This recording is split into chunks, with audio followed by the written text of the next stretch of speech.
আসসালামু আলাইকুম। তো আজকে হচ্ছে সকাল সকালই রান্না বসাই দিলাম, কারণ ছোট মাছ বেশি সময় রাখলে নষ্ট হয়ে যায়, নরম হয়ে যায়। তো এই তো দেখেন, ছোট মাছ হচ্ছে রান্না করব, টক রান্না করব বিলম্ব দিয়ে। কে কে খান আমার মতো? তো সামান্য একটু ঝোলও দিয়ে দিলাম। তো এই তো দেখেন, এখন ধনিয়া পাতা দিয়ে নামাই ফেলবো। হালকা একটু টক টক, আমার কাছে না এটা অনেক ভালো লাগে। আপনারা কে কে আমার মতো এভাবে খাইতে ভালোবাসেন ছোট মাছ? তো আমি হচ্ছে এভাবে রান্না করলাম আজকে, ছোট মাছ দিয়ে টক। তো বিলম্ব দিয়ে আমি আসলে খুব একটা খাই না।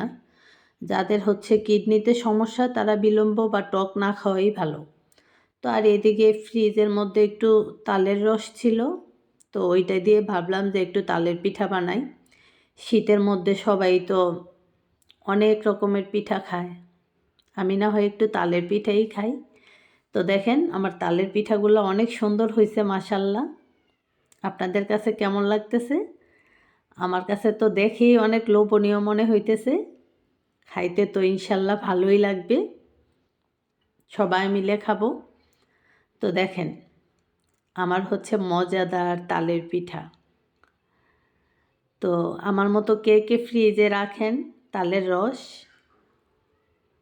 আর এই শীতের মধ্যে খাইতে কে কে পছন্দ করেন? আমার কাছে না শীতের মধ্যেই বেশি ভালো লাগে পিঠা খাইতে। তো আমার পিঠাগুলা ভাজা হয়ে গেছে আলহামদুলিল্লাহ।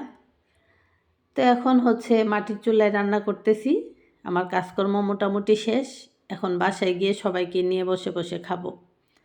তো দোয়া করবেন সবাই, আর ভালো থাকবেন।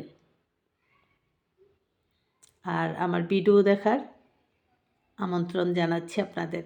ধন্যবাদ সবাইকে।